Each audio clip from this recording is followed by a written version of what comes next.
Assalamualaikum warahmatullahi wabarakatuh. Perkenalkan, nama saya Afadi Khairul Muammar dari kelas X5A. Yang saya hormati Ibu Sangat Jiniken Hapsari selaku dosen pengampu mata kuliah kajian fiksi prosa drama Indonesia.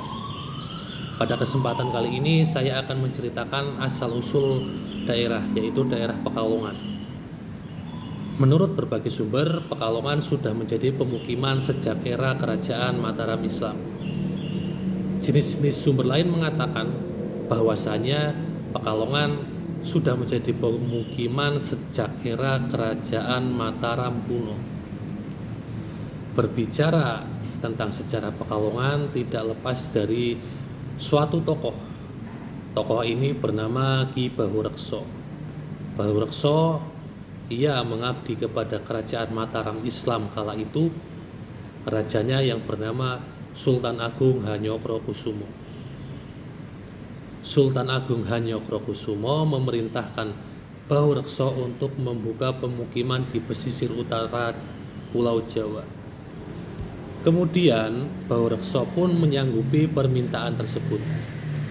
Ia mulai menebang pohon di hutan yang terkenal angker. Saat ia sedang menebang pohon, banyak kejadian ganjil. Pohon yang sudah roboh ditebangi olehnya bisa berdiri kembali. Ia pun terkejut. Kemudian ia melaporkan kepada gurunya bernama Ki Ageng Cempaluk. Sang guru memberikannya saran. Ia disuruh bertapa terbalik atau ngalong di dalam hutan tersebut. Saat ia sedang bertapa, ia diganggu oleh sosok siluman. Kemudian ia berhasil mengalahkan sosok siluman tersebut. Saat itu ia sudah tidak diganggu oleh siluman yang mendiami hutan tersebut. Akhirnya ia berhasil membuka lahan atau membuka pemukiman. Kemudian ia menerima hadiah di daerah Pekalongan. Orang-orang daerah menyebutnya pengangsalan atau halong, menjadi titik awal penyebutan Pekalongan. Meski Bahurekso seorang atau orang pertama yang membuka lahan di Pekalongan, namun pada kerajaan Mataram Islam yang dipimpin oleh Sultan Agung Hanyokrokusumo menunjuk bupati atau menjadikan bupati pertama di Pekalongan ialah Pangeran Mandurorejo. Pangeran Mandurorejo ini adalah cucu dari Ki Jurumartani, seorang tokoh atau tokoh berpengaruh yang dekat dengan Sultan Agung. Ia juga salah satu pendiri dari Kerajaan Mataram Islam.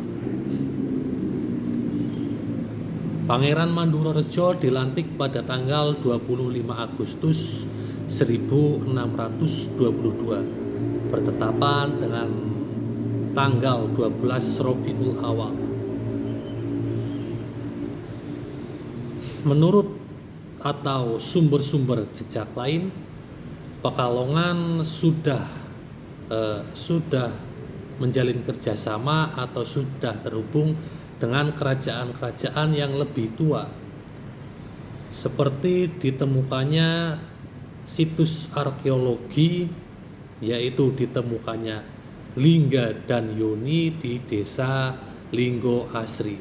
Ini membuktikan bahwasannya Pekalongan salah satu menjadi pemukiman tertua atau pemukiman yang sudah tua.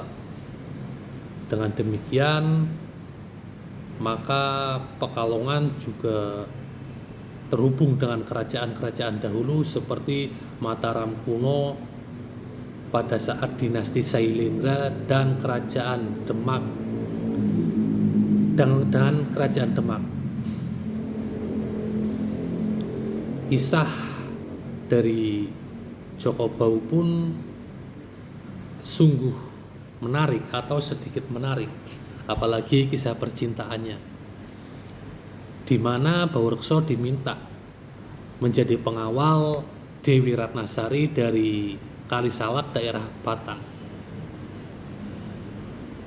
Baurekso diminta oleh Sultan Agung untuk mengantarkan Dewi Ratnasari ke kota gede, yaitu terletak di Yogyakarta. Saat itu timbullah rasa cinta kepada Dewi Ratnasari. Kisah cinta itu pun diketahui oleh sang raja. Kemudian Baurekso dihukum untuk mengusir bajak laut di utara Pulau Jawa. Bajak laut ini berasal dari Cina. Bukan hanya itu, Baurekso pun diminta untuk membuat kapal. Kapal ini digunakan dengan bertujuan untuk berperang melawan VOC di Batavia. Baurekso pun ikut andil atau ikut berperang melawan VOC di Batavia. Akhirnya peperangan sudah terjadi. Mataram pun mengalami kekalahan. Kemudian Baurekso pulang kembali ke Pekalongan. Sumber-sumber lain mengatakan bahwa Baurekso meninggal atau wafat di Pekalongan, dan juga ada yang menyebutkan bahwa Baurekso meninggal di daerah Kendal dan Batang. Demikian cerita asal-usul daerah dari Pekalongan. Apabila ada salah kata atau tutur kata yang kurang berkenan, saya meminta maaf.